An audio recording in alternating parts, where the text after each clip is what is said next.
One of the things the centre is set up to do is to provide activities for young people in the after-school period, to give them things to do, but also to try and manage and direct their behaviour towards more constructive paths, to give them a sense of community and a pride of place instead of having them run around the streets committing crimes, getting into fights with local people from kind of neighbouring communities such as Brixton and Peckham. My name is Victoria Shaskin. I am the Education Director for a company here called Collective Artistes, and we're in partnership with the Synergy Centre into delivering the youth project here. So we're helping to manage the youth project and do all the behaviour management, manage the mentors who are also part of the project.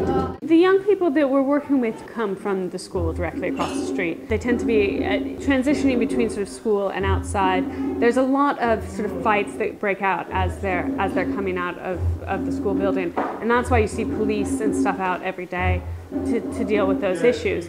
It's not necessarily that the young people are bad or that even that the school is necessarily bad. It's that the structures for them aren't really in place. If the structures break down around them, then they become less likely to be able to engage with activities around them. So that seems to be what is not only happening in this specific area, right where the Synergy Centre is located, but also sort of happening in the wider area of South East London or South London. And so we're really here as a centre to try to provide structured creative activities that young people can engage in, learn some of those skills that they're going to need in employment and in further education and in like those life skills, communication, teamwork, confidence building, as well as specific creative skills like music technology, drama, drumming, dance. I'm Anna Lumley and I work for the Southwark Youth Offending Team and I'm Practice Manager for the Youth Inclusion Programmes. We have been working with Synergy Centre up till now. They've been involved in the Youth Inclusion Programme and have been delivering key work in some of our young people. It's important that Synergy Centre and projects like Synergy Centre get funding in the future because they fill a niche that fulfills community, young people and adults' requirements. They're able to do different projects on a range of different levels and it's quite an accessible centre. Feedback from our young people are always positive about coming here. The projects that we've run here have been successful. In the Synergy Centre I wasn't here yet. I'll be mostly on roads with like lots of people and we'll just be up to no good. Like my area's bad, innit? And like lots of people get killed and stabbed. Like youths nowadays are bad, innit? If I wasn't here right now, I would be probably out.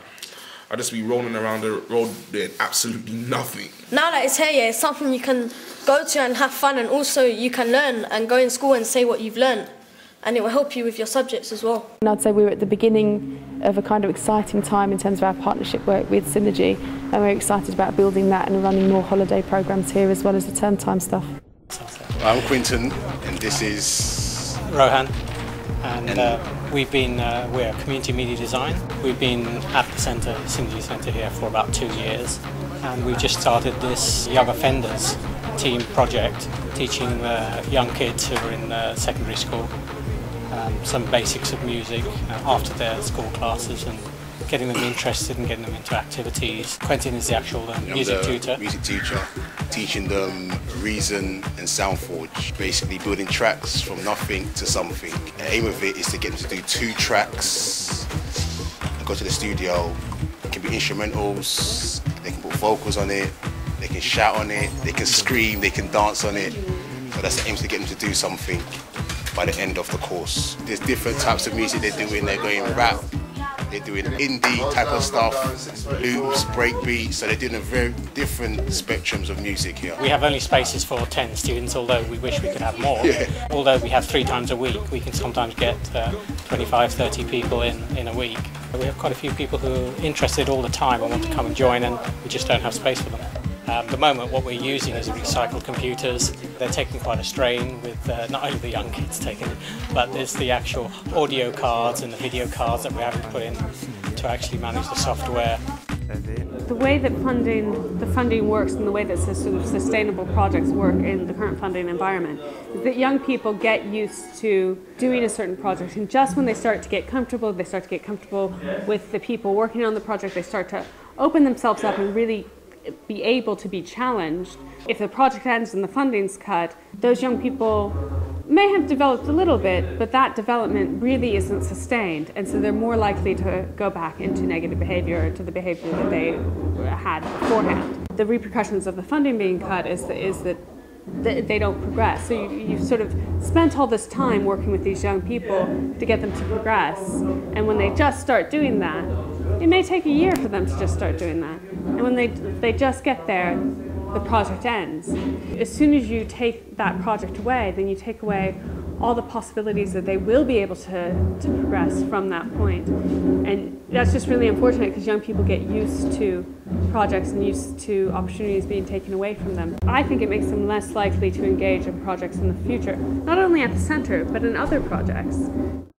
My name is Stan Dubek. I'm what's called Neighbourhood Renewal Manager, covering the Camberwell and the Dulwich area. Synergy as a whole offers something quite different, I think, in the area. They're quite a new organisation in terms of Camberwell.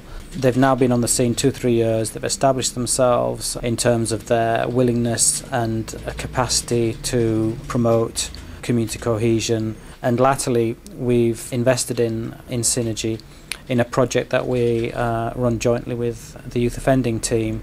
My name is Winston Good and I'm one of the key workers for the Youth Inclusion Programme. My role entails working with young people who are deemed at risk of exclusion from school, risk of offending, and one of our aims is to prevent them from going into the youth justice system. I think what makes Synergy so special is that it's the location it's based in. It's right next to a school, secondary school, with a lot of young people that we work with. It's vibrant, it's creative, and it just provides a calm atmosphere for young people to thrive in. We've up till now been funded by Camberwell Neighbourhood Renewal, but that money is now coming to an end. One thing that we're concerned about is having set up the youth project and having raised expectations on behalf of the young people that we're now working with. If the funding then runs out and we have to then stop delivering the project, we're going to go back to square one with the young people. Young people are then going to get disappointed, feel let down, and I think they have enough of that in their lives sometimes as it is. So it's incumbent upon us to then try and raise other sources of funding to carry on delivering the project. One of the common complaints is the lack of sort of constructive activities for young people. So any loss of youth activity reduces the overall offer that's available, and certainly what Synergy have been developing has been, and certainly their ambitions to work in working with the young people in that particular area in Camberwell is badly needed. The youth project itself can't continue without funding because the level of staff and the level of support that the young people require, particularly in terms of behaviour management, for example, that's quite expensive. Well, obviously there's a lot of problems now, and people recognise there are a lot of problems to do with alienation and social exclusion amongst young people, but I don't think that's yet quite been translated into a commitment on behalf of the public sector to make the necessary investment that is going to be required to provide sustainable services. It's just a bit sad that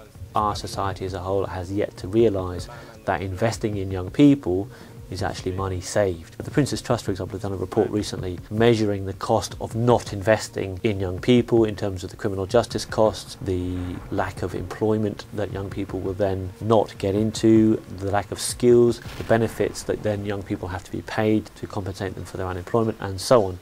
And it's quite considerable, the cost. So one of the arguments that we're putting forward is actually it's in the interest of society to invest in young people.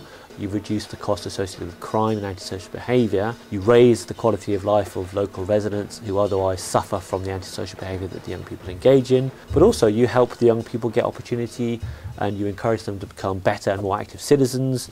And that can only be a good thing for society.